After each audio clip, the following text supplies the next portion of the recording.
Di sebuah desa yang damai, dikelilingi sawah hijau dan sungai yang jernih, tinggallah seorang gadis bernama Bawang Putih bersama ayahnya. Bawang Putih adalah anak yang rajin, jujur, dan penyayang. Setiap pagi, ia membantu ayahnya menimba air, menanak nasi, dan mencuci pakaian di sungai. Wajahnya lembut, hatinya pun lembut. Seperti namanya, bersih dan putih. Namun suatu hari, ibunya meninggal dunia. Ayah Bawang Putih merasa sangat sedih, hingga akhirnya ia menikah lagi dengan seorang janda yang memiliki seorang anak perempuan bernama Bawang Merah.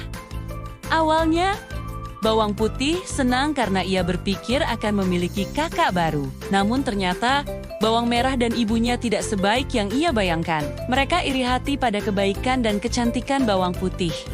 Sejak hari itu, kehidupan Bawang Putih berubah. Ia dijadikan pembantu di rumah sendiri. Ia harus menyapu, mencuci, memasak, bahkan mencari kayu bakar setiap hari. Sementara Bawang Merah dan ibunya hanya duduk bersantai dan memerintah. Suatu hari, saat mencuci pakaian di sungai, Bawang Putih tanpa sengaja kehilangan selendang kesayangan ibu tirinya. Selendang itu hanyut terbawa arus. Bawang Putih panik, ia berlari menyusuri sungai, mencari kemana arah air mengalir. Kalau aku tidak menemukannya, ibu pasti marah, pikirnya dengan cemas. Ia berjalan jauh sekali, hingga akhirnya sampai ke sebuah gubuk kecil di tepi hutan. Di sana tinggal seorang nenek tua yang sedang menenun kain. "Nenek," kata Bawang Putih sopan, "apakah nenek melihat selendang saya yang hanyut di sungai?" Sang nenek tersenyum ramah. "Selendangmu ada padaku, nak.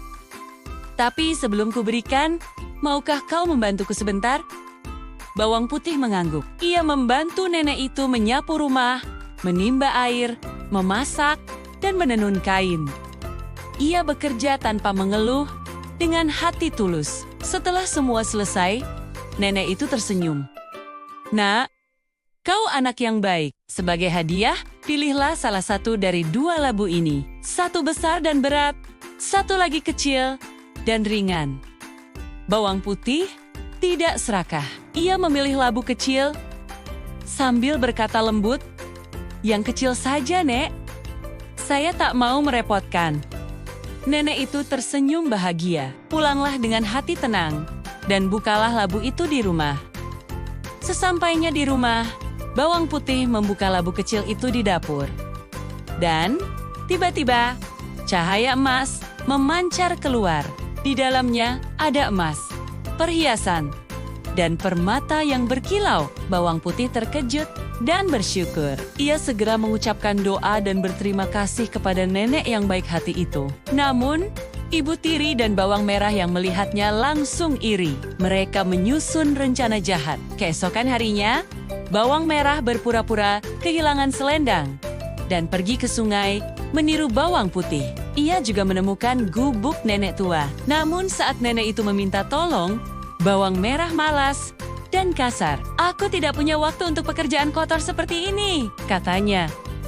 Tapi tetap saja, sang nenek menawarkan dua labu. Dengan rakus, Bawang Merah mengambil labu besar. Ia membayangkan betapa banyak emas yang akan ia dapat. Sesampainya di rumah, ia memecahkan labu besar itu bersama ibunya. Namun, alangkah kagetnya mereka, karena dari dalam labu itu keluar ular, kalajengking, dan asap hitam.